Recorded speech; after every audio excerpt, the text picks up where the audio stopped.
So, things. First of all, we're going to talk about how to factor a sum and difference of squares, and then we're going to talk about how to factor a sum and difference of cubes.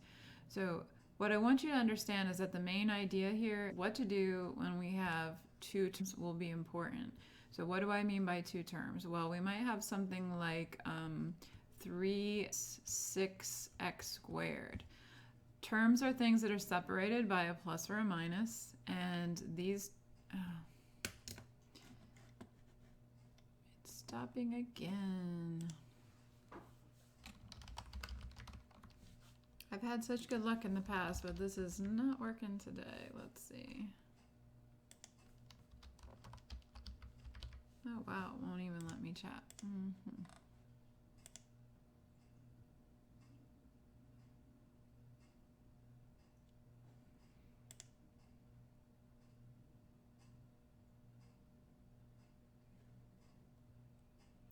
Sorry guys. Don't know why this is happening.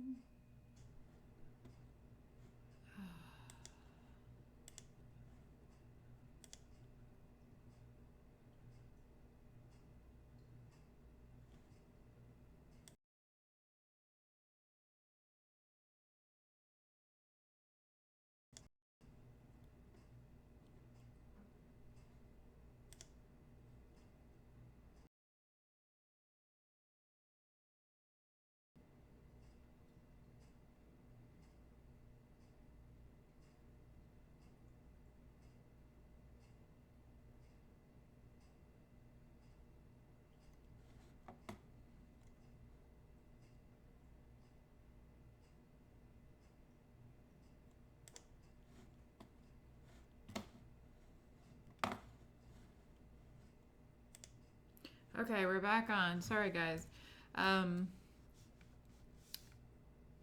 So we're talking about how to factor polynomials that have two terms. Here's an example of one that we already know how to factor, because you can always factor out a GCF between the two terms if there is one. So in this case, for example, 3 goes evenly into both 3 and 6. So we could factor a 3 out.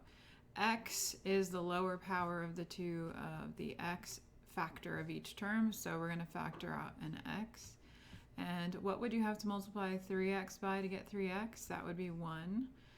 Minus, you would multiply 3x by 2x to get 6x. So we've seen how to factor a two-term polynomial that way. But we're going to be looking at two-term polynomials that fit other patterns. So for example, we might have something like x squared minus 4, or we might have something like x cubed minus y cubed today. This one turns out to fit a pattern of what we call a difference of squares, because it's a subtraction of two perfect squares, x squared and 2 squared. And this one we call a difference of cubes because it's a subtraction of two cubes. So we have a difference of squares. Remember, difference just means subtract. And we have a difference of cubes.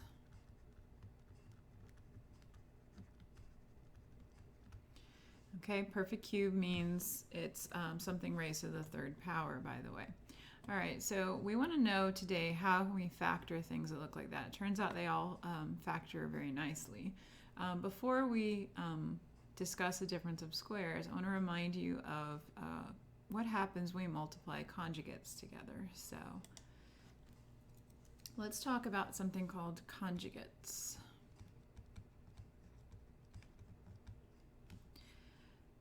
So, by the way, I'm seeing that the stream status is just okay right now. So if you're having problems, I'm sorry. That's probably why.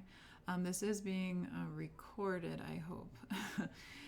Anyway, so conjugates are, again, two-term polynomials with the opposite sign in the middle.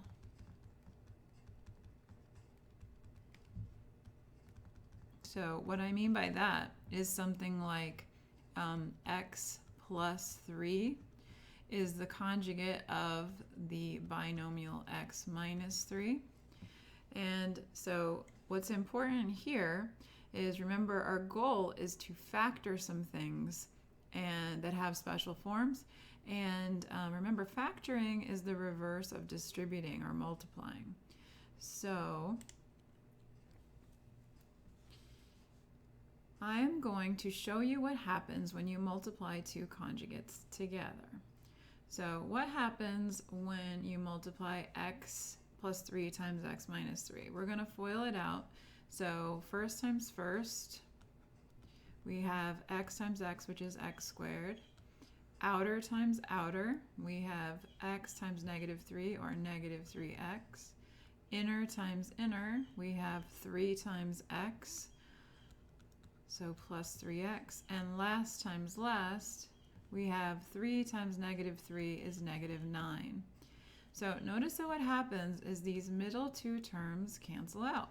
Why did that happen? Because these were conjugates and had the opposite sign in the middle, we got opposite signs on the middle two terms, the linear terms, we call them, because there's no power on the x. So those add up to 0, so we don't have them anymore. And what we get is x squared minus 9. Now notice that x squared minus 9 is a difference of, oh, we just lost it again. Oh, we're back. Okay. So notice that x squared minus 9 is a difference of squares. So I can see that better if I look at the 9, if I think of 9 as being 3 squared. So you see that this is the same as x squared minus 3 squared. So notice that if we were to work backwards and I gave you x squared minus 9 and I wanted you to factor it, by thinking of it as x squared minus 3 squared, we could get back to x plus 3 times x minus 3. That's the pattern that we're trying to observe today. That in general, if I have a squared minus b squared, that I can always factor that into a product of conjugates. A minus b times a plus b. Okay? In this case, we had x squared minus 3 squared. So our a is x and our b is 3.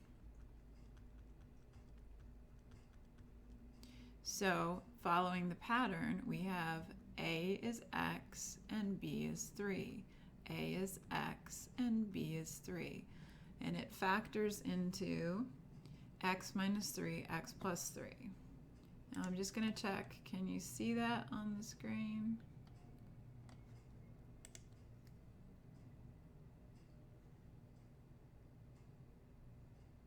Yes, I think you can. All right.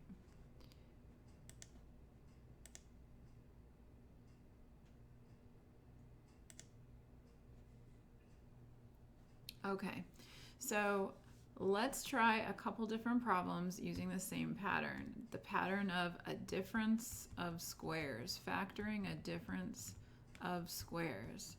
I always like to say they factor into conjugates. Practice writing the formula. A squared minus b squared equals a minus b times a plus b. Okay? So now if I give you a two-term polynomial and it doesn't have a GCF, now you can check to see if it's a difference of squares. It won't always be, but if it is, we can factor. Okay, so for example, what if I gave you 9x squared minus 1? Okay, so difference of squares means that the first term can be written as something squared and the second term can be written as something squared, and we have a minus in the middle. All right, so let's check and see if our first term can be written as something squared. Well, 9 itself is 3 squared. So our first term can be written as 3x squared minus, and then our second term can be written as 1 squared because 1 squared is just 1. All right, so then we identify, we now know it fits the pattern of a difference of squares, and now we can identify also that our a is 3x and our b is 1. So it's going to factor into 3x minus 1 times 3x plus 1. And by the way, if you wrote 3x plus 1 times 3x minus 1, that would be fine as well. Okay, I just want to check and see if you can hear me. So if anyone who is doing the live chat could type in the comment section. I just want to know if you can hear the chat.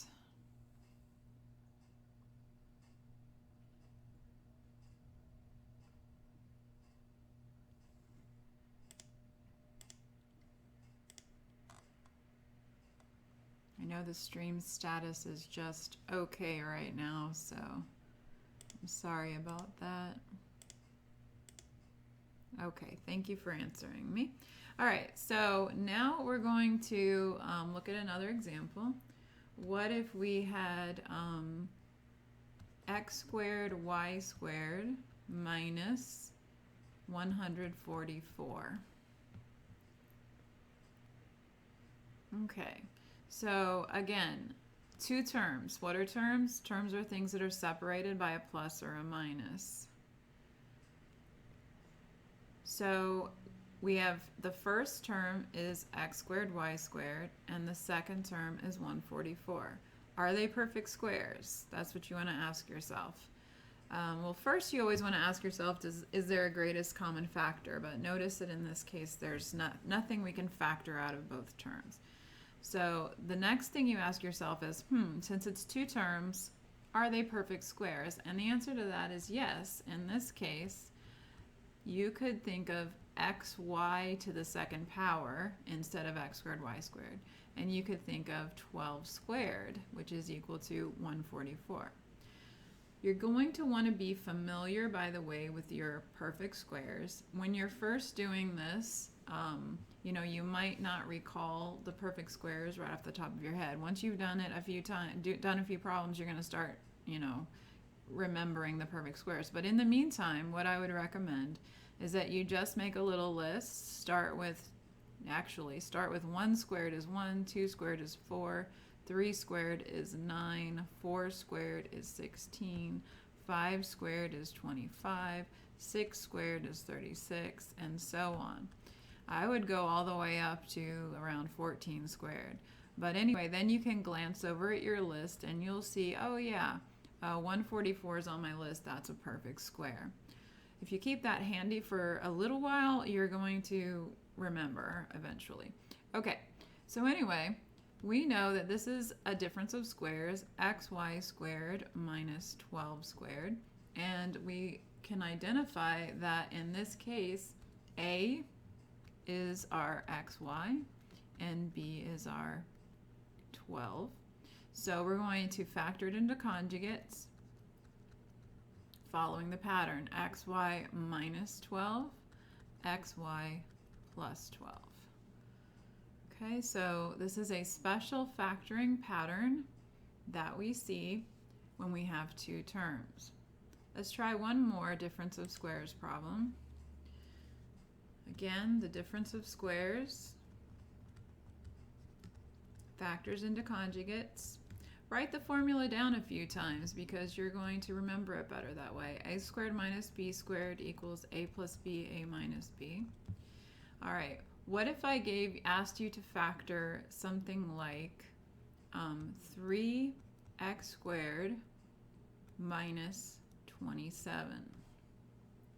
3x squared minus 27.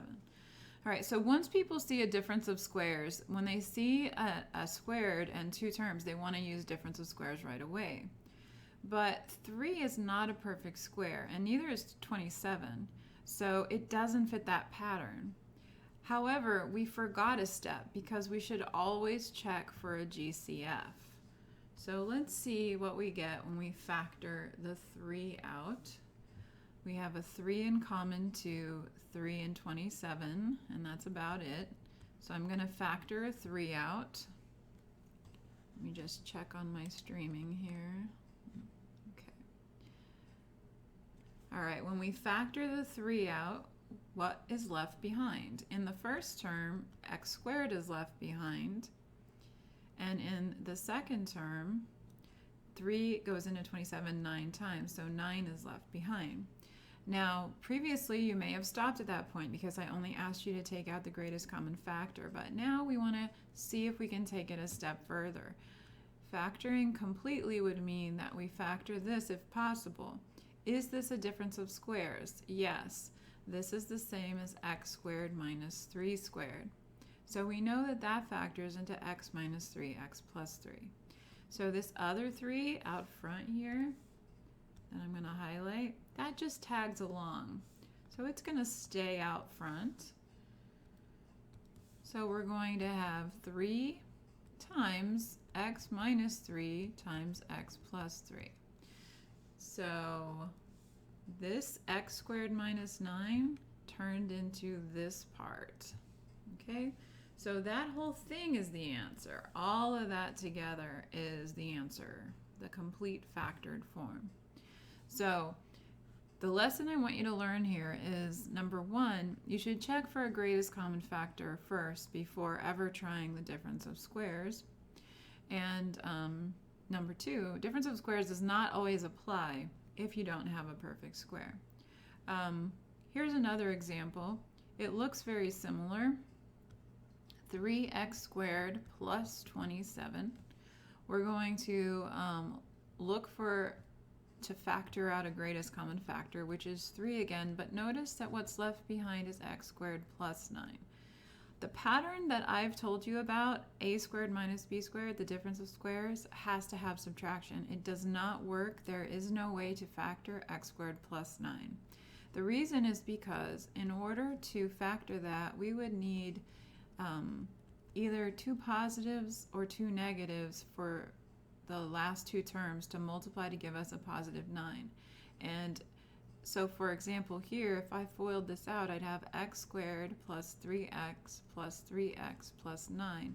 The middle terms don't cancel, so we have a trinomial, x squared plus 6x plus 9, not x squared plus 9. So this is not the factorization for this. In fact, this is what we call a prime polynomial. It doesn't factor, at least not in the real number system. If you go and you take pre-calculus, you might factor it in using something called imaginary or complex numbers, but we're not going to do that. We're going to stop and say, nope, that's a prime polynomial. Okay, so that's the difference of squares. I'm going to just make a note right here. A squared plus b squared doesn't factor. Okay, that is because it's prime. Unless, of course, there's a greatest common factor involved, but you should always check for that first. Okay, if anybody has any questions as I'm going along here, you can always type them into the chat bar. All right, I'm going to move on now to the sum and difference of cubes. Sum and difference of cubes. But before we do that, once again, remember, factoring is the opposite of multiplying. So I want to show you a multiplication problem which turns out to result in a sum or difference of cubes. So the multiplication problem is multiply, and then we have 2u minus 5 times 4u squared plus 10u plus 25. Okay, so we're multiplying a binomial times a trinomial. This doesn't fit the FOIL idea that we normally use, but that's okay. Just be very methodical about it. First, you're going to start by multiplying 2u through to each term, and then we'll multiply the negative 5 through to each term. And so we're going to end up with 6 terms, and then we'll combine them. So 2u times 4u squared is going to give us 8u cubed. 2u times 10u is going to give you 20u squared. 2u times 25 is going to give you 50u. Okay, so we're done with the u now, the 2u term. We've distributed it to every single term on the right. Now we're going to focus in on the negative 5. So negative 5 times positive 4u squared would be negative 20u squared. Negative 5 times 10u would be negative 50u. And negative 5 times positive 125 would be negative 125. So something interesting happens. We end up with 20u squared and negative 20u squared canceling out, adding up to 0. And then the 50u and the negative 50u cancel out. They add up to 0.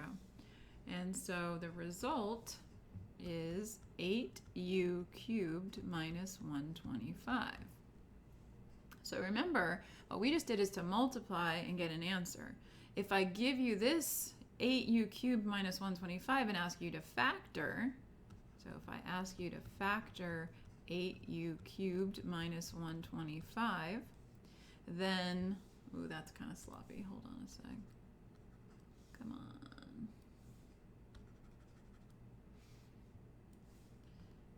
What I'm really asking you to do is to write it as a product back in the original format. So how do we get from 8u cubed minus 125 to 2u minus 5 times 4u squared plus 10u plus 25? That's the question that we're going to address right now. How do I get from here to here? All right, so you might not have noticed, but 8u cubed is the same as the quantity 2u cubed, and 125 is 5 cubed. So this is a difference of 2 perfect cubes. Notice that we see the 2u here, and we see the negative 5 here. We even see 2u squared here. And here is the product of 2u and 5 would give us 10u. And this guy at the end we could get by squaring the 5. So my point is that all of these terms in the factored form, they're all related in one way or another to 2u and 5. In fact, in general, if we have a cubed minus b cubed, it's always going to factor into a minus b times a squared plus ab plus b squared. And unlike the difference of squares, where the difference works but the sum doesn't, for cubes, you can actually factor a sum of 2 cubes as well. So on this next slide, I'm going to write down the 2 formulas that we're going to use for the sum and difference of cubes.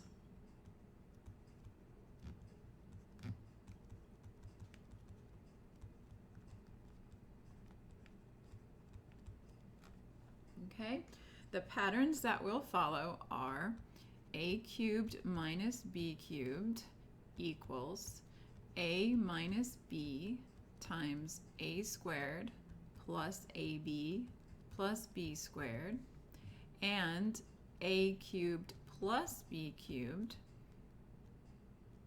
equals a plus b times a squared minus ab plus b squared.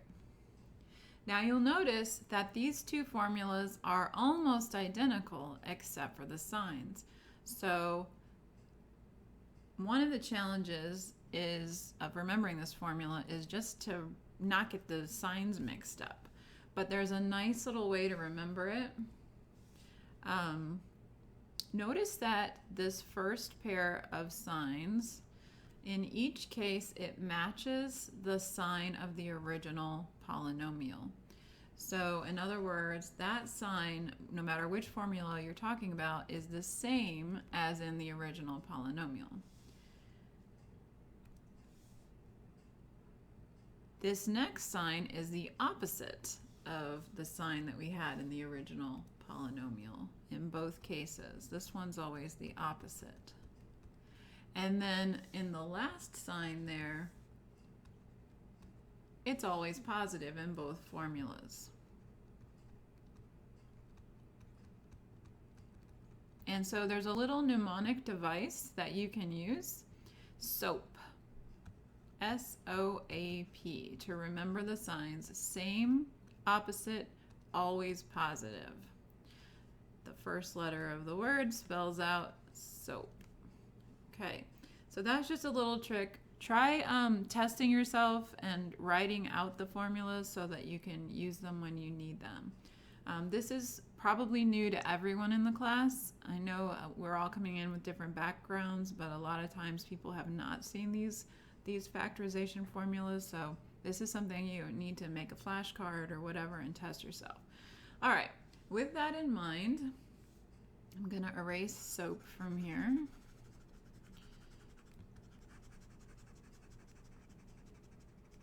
And let's try out a factoring example. So you might be asked to factor and be given something like 27x cubed plus 8. Okay, 27x cubed plus 8. Now, just like I was mentioning a few minutes ago with the perfect squares, you're going to want to familiarize yourself with at least the first few perfect cubes. So 1 cubed is 1, 2 cubed is 8, 3 cubed is 27. Oops, I'm going off the screen. 4 cubed is, let's see, 64.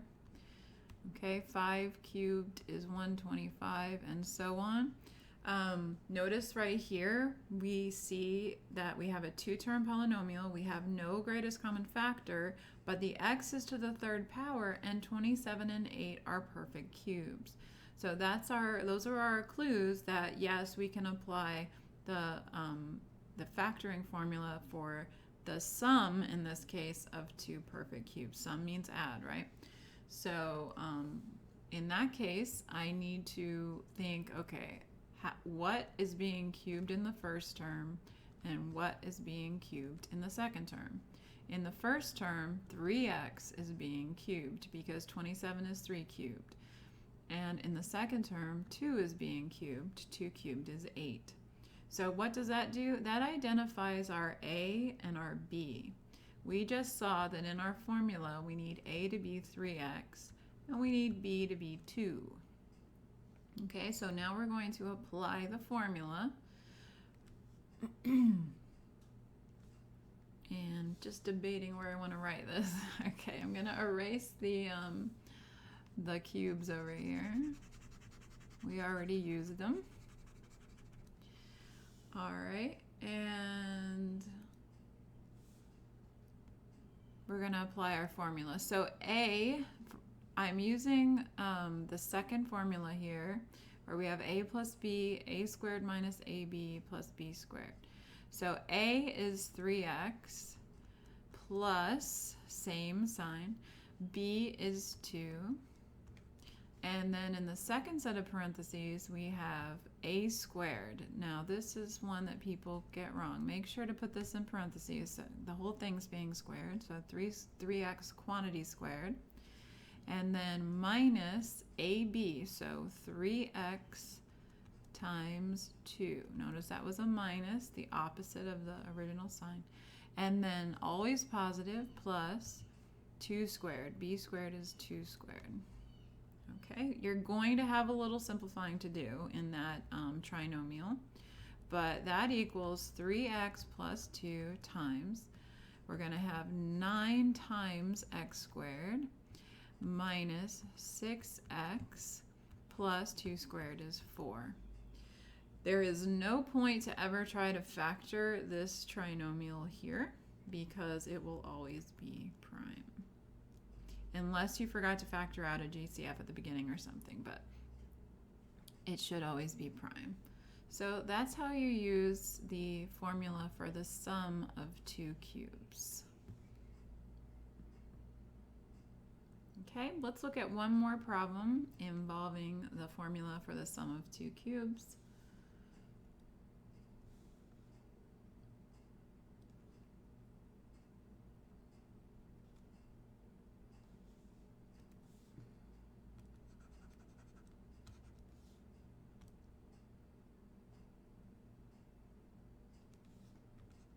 Oops.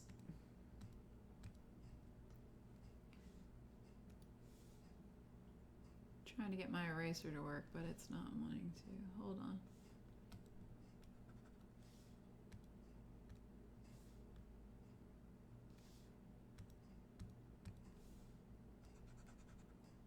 Oop, that's why.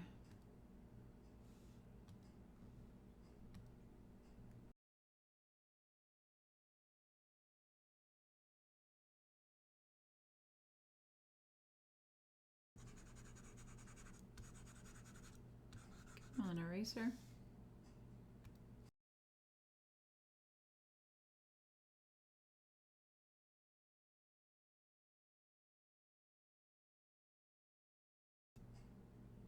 Nope.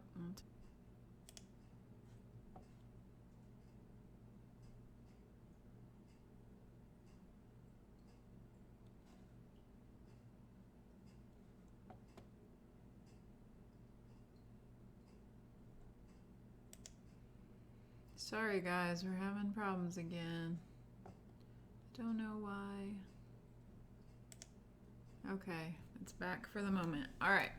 So what if I asked you to factor 125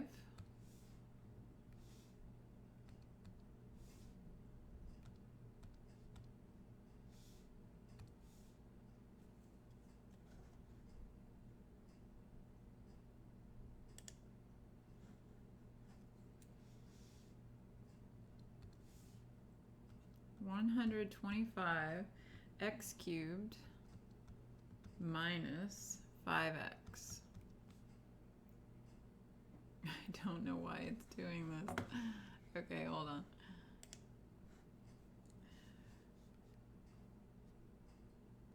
(125) x cubed minus 5x. Okay, we're going to try to factor this. Now, your first instinct might be to write down the formula for the difference of cubes, because we have a subtraction, we have x cubed, and in fact 125 is a perfect cube.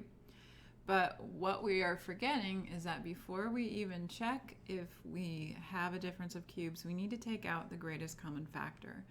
So notice that there, in this term and this term, there is a factor of 5 and also a factor of x that we can factor out. So I'm going to write down 5x, and I'm going to think, what would be left in the first term? Well, 125 divided by 5 is 25, and x cubed divided by x is x squared. So we would have those factors left behind. And then what do we multiply 5x by to get 5x? Just a 1, right? So that actually factors into 5x times 25x squared minus 1. All right, now, what's left behind is definitely not a difference of cubes. In this case, it turns out to actually be 5x squared and 1 squared. So that's a difference of squares. Do you remember the difference of squares formula? It always factors into conjugates. Remember, a squared minus b squared is a minus b times a plus b. In this case, our a is 5x and our b is 1.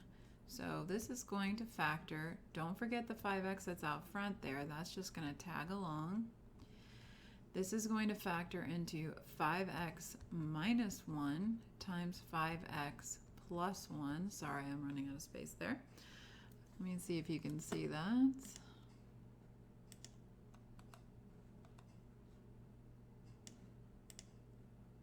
Oh yeah, it's still on the screen. Okay, so there is, just because it looks like it has a cube in it doesn't necessarily make it a sum or difference. Oops. Okay. All right. So any questions?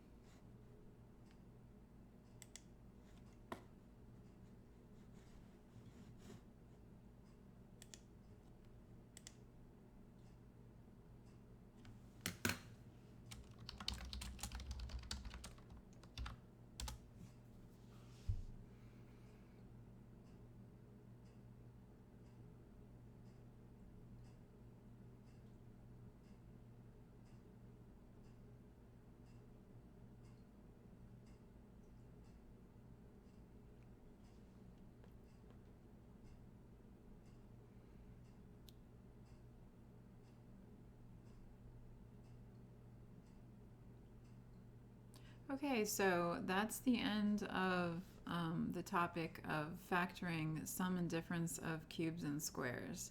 And if you look in your D2L, you're going to see that there is also a video testing center indicated to me that they actually would allow you as a weekday class to test on the weekends because of the hurricane. So if you want, you can take it this weekend, or